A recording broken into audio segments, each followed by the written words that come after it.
Welcome back to the Stephen Knight Show. Our guest tonight is a gifted, award-winning singer who has a new single entitled Ride. Please help me welcome the very talented Alesia Lani. Welcome to the show.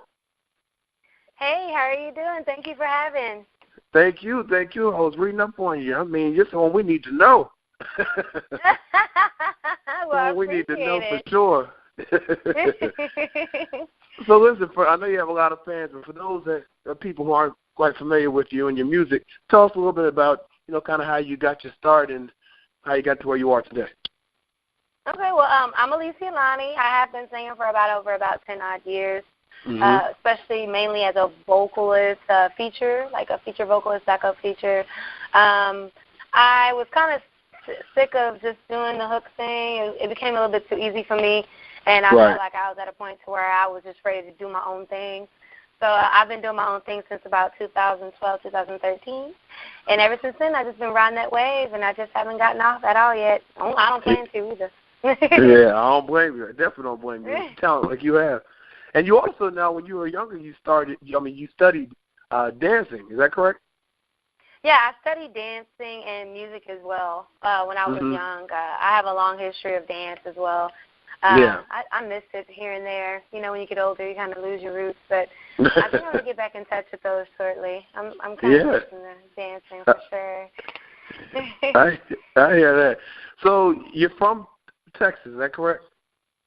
Yeah, I was born in Missouri, but I've been raised here in Austin, Texas since I was 4 years old.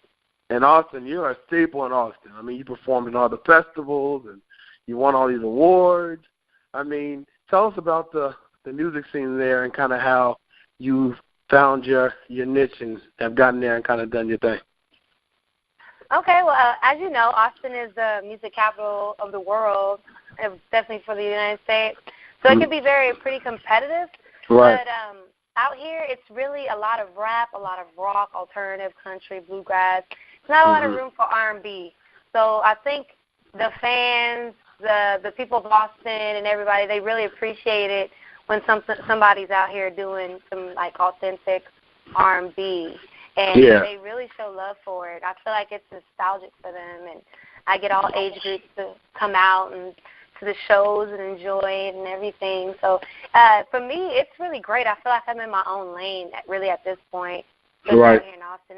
It's a few of us out here, but, we trying to bring it back in Austin. Trying to bring it back. Yeah. So what do you feel about the state of R&B music? Because a lot of people say R&B music is fading away, no one supports it. But then every so often we hear these great artists out here doing their thing. What are your thoughts on music today? I don't think R&B is a dying genre at all. As you can hear, a lot of the rappers don't even know who they're rapping over when they're sampling stuff. Yeah. Or, you know what I'm saying? I can sing that original right when I hear it, And, and definitely as of today, the kids are getting younger and they like the heavy bass and all that good stuff. So there is trap R&B and all that. But let's think about it. It all stems from somewhere. You get what I'm saying? Right. And I think the real OGs and the real people that really love the R&B really appreciate it.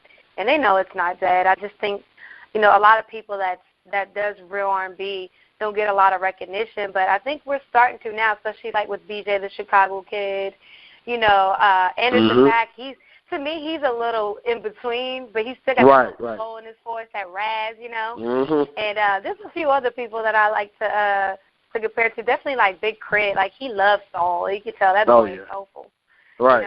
So I don't think R&B is dead at all. I just think that people don't put a lot of money or look for a lot of money to come out of it due to it not being a trendy genre, even though it is kind of trendy because they still use it to this day. They sure do. I don't know why they think it's dead. I really don't know why. I'm oblivious to the idea of why they think that. Yeah, I agree. I'm R&B artist myself, and that's what I sing R&B, so I don't know what they're talking about, but Right. I hear it where I go. I don't know what you're talking about. You know, man? But your new single, Ride, tell us about that. It premiered at on soulbounce.com. Is that correct? Yes, sir. Yes, sir, it did. When I first got with my management team that I am on now with, they had this track, which is Let's Ride, and they asked me, hey, could you get on it? We were looking for something just to different elements of the song, and I was like, yeah, I'll do it, and it came out great. It came out really dope. I really like to think of this song as a label single, especially as a collective. I'm not even singing the hook and everything, but it's a great song. Like Tony, he killing it, and Clove, I love how he landmarks all the Austin places and the feels and vibes of everything. Yeah. The beat alone makes me happy. It just that piano riff is thick, man. That's my producer, my pianist.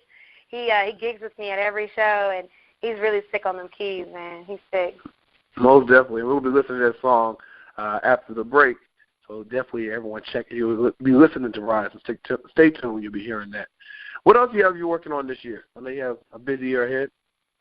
Oh, yeah, I've been really busy right now. I'm working on a new project, a new album. It's called Resilient. I'm not sure how many songs I'm doing. I'm just like going in and just recording a bunch of crap right now. But I definitely want it to be about a 6 to 8 track.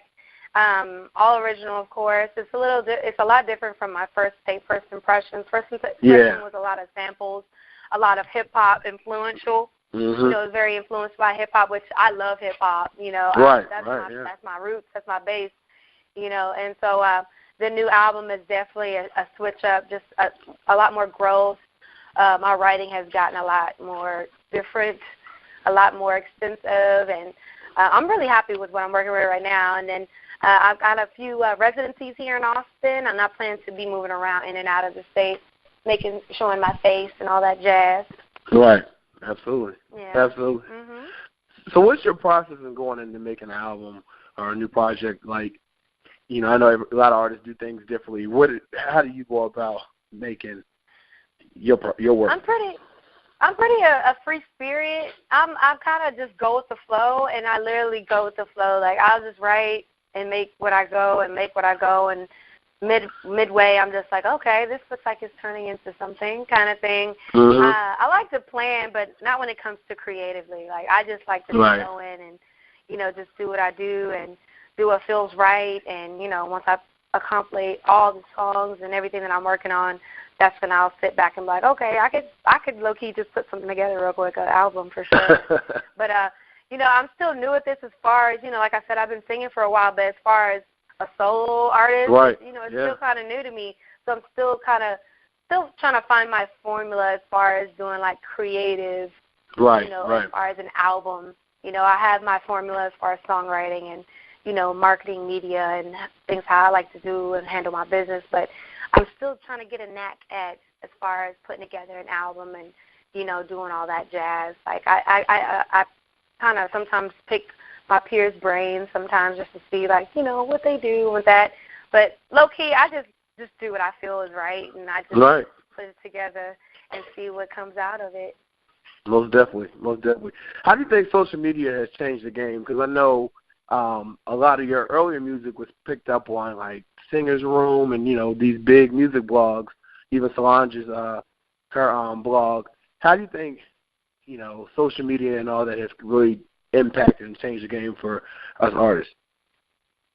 It definitely gets a lot of manpower out the way. Right. Like, I didn't do, like, when I was young, I was really young, but I would really study artists, and how they handled their business. And, like, it wasn't easy like that, you know what I'm saying? It wasn't as easy as, hiring a PR and, giving them the material you need for it to spread word or catch fire, Right. You had to kind of go to hood or state to state and, pay for radio commercials and whatnot to kind of get the word out. I think social media has definitely made people very dependable on the internet, of course, and I think it makes it for them to be able to do things in the comfort of their own home. Like, I really don't get out a lot. So it's great for me to have social media to help me out and spread the word when I can't visibly be everywhere at once or running myself raggedy, trying to be at every venue or every scene, trying to make myself known. Right. I think it's very helpful. I like it, but to me, I'm not a heavy social media person. I only am because I sing. Right. I feel you. I don't post stuff because, I had a horrible day. I want some Chick-fil-A. Right. I really just, I'm on there just to, post, my music, and then, just try to keep in touch with my fans to let them know when my next show is, or if they have any questions. Make myself more personal and more accessible to my fans to reach out to if they want to see me or if they want to know any information or anything like that. So it's very helpful for me, though. Most definitely. Well, tell your new fans out here who are listening tonight where they can keep up with you on social media. Hey, new fans. My name is Alesia Lani. You can follow me on any social network as Alesia Lani, ALESIALANI. My website is alesialanimusic.com.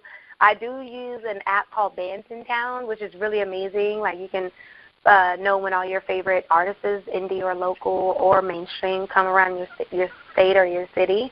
And I use that a lot, and I post my shows in there a lot. So kind of anywhere, like Twitter, Instagram, Facebook. I got a Facebook page. Anywhere kind of you can find me there. I'm also on Spotify, iHeartRadio, iTunes, Tidal, all that jazz. So you can find me on kind of anywhere. Most definitely. Listen, Alesia, thank you so much for joining us tonight. Wish you nothing but continued success in 2017, and keep doing your thing, okay? Thank you so much, and thank you, Steve, so much for having me. I really appreciate it, and I can't wait to come to Atlanta again. Hopefully I can stop by and drop in and say hi. Most definitely. We would love that. Awesome. All right, but listen, for more information on Alesia Lani, please go to our website, thestevenknightshow.com, and we'll be right back after that.